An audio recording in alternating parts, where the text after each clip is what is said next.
Je suis à Vétro pour cette boxe de février, dans la cave de la famille Fontana, cave de la Madeleine. Alors on a à nouveau 4 fromages pour ce mois de février. Je vais essayer de vous les présenter un petit peu crescendo dans la force. La tome de Trois-Torrents, c'est une tome jaune, mais avec un beau champignon. Vous voyez, ce champignon poil de chat, c'est ça qui va donner un petit peu du goût au fromage.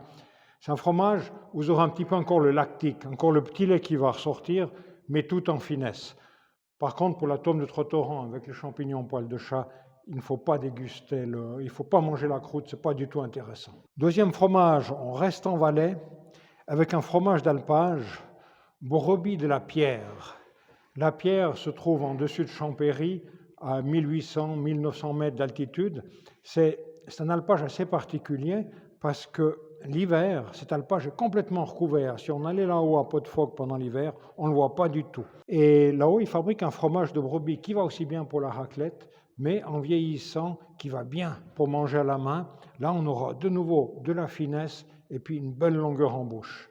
Donc, brebis de la Pierre. On continue en allant plus crescendo. On part sur la France, région de la Champagne, le Langres. Alors, le Langres, c'est un fromage qui a du caractère. Celui-ci, de la famille Rémillet, c'est le seul Langres qui est fabriqué lait cru. Donc, on aura quand même aussi beaucoup plus de caractère avec ce fromage-là. Et la particularité du Langres, vous voyez, il y a un trou comme ça, il n'a pas été fait, il s'est fait naturellement, parce que quand on affine le Langres, on ne le retourne jamais. Alors, gentiment, ça s'écrase, et puis petit à petit, en poussant l'affinage un peu plus loin, ça va s'affaisser un petit peu. Et puis, on finit le 4e fromage de cette boxe de février avec un dauphin. Dauphin, fromage du Nord, de la ferme du Pont des Loups, fabriqué un petit peu avec la pâte du maroilles, mais avec l'adjonction d'estragon. Alors moi, je dis toujours, je ne suis pas trop favorable à mettre finalement d'autres choses dans le fromage, parce que le fromage a bien assez de goût lui-même. Mais là, ce petit goût d'estragon, il va apporter quelque chose en plus, et va bien compléter ces 4 fromages de la boxe de février. Avec ces 4 fromages, eh bien, on va essayer de trouver le vin idéal. Et pour ça, j'ai fait appel à la cave de Fontana, à Camille. Alors Camille, on se trouve dans la cave de la famille. Exactement, donc on se trouve à la Madeleine, à Vétro, plus précisément dans le domaine que mon père a fondé en 1994. Donc à Vétro, petit village vraiment central dans le Valais, toujours au cœur des Alpes. Et c'est un domaine où on y travaille à peu près 19 hectares, majoritairement sur la commune et surtout sur nos vignobles en terrasse, sur les coteaux de Vétro.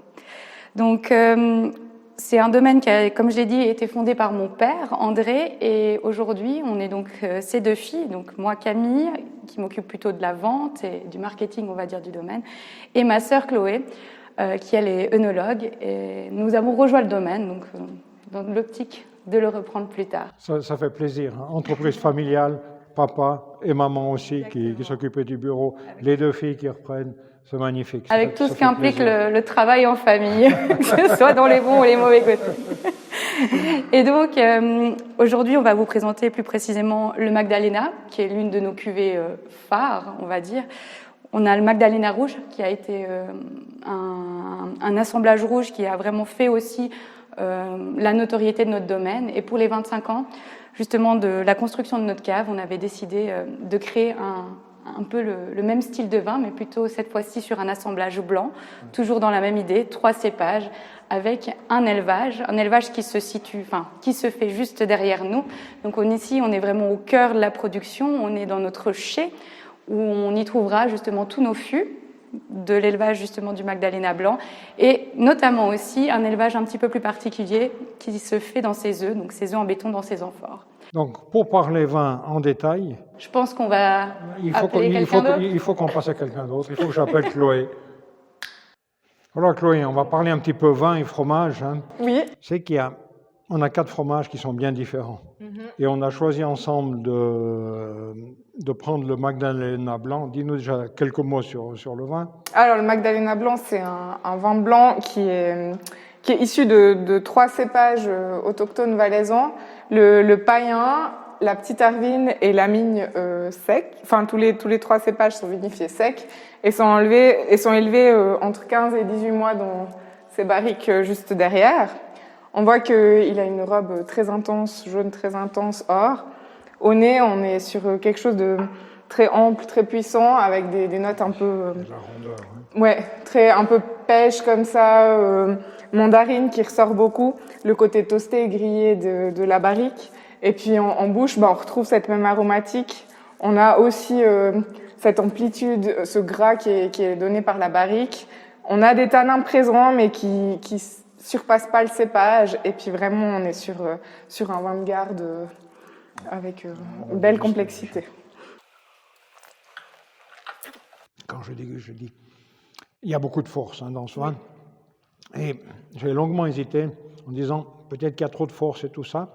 Il est clair qu'avec la Tombe de Trois-Torrents, qui est tout en finesse, en légèreté, avec encore un petit peu ce goût de petit lait, ça sera peut-être, le vin va peut-être écraser. Je ne suis pas sûr avec le Brebis, parce que le Brebis a quand même du caractère.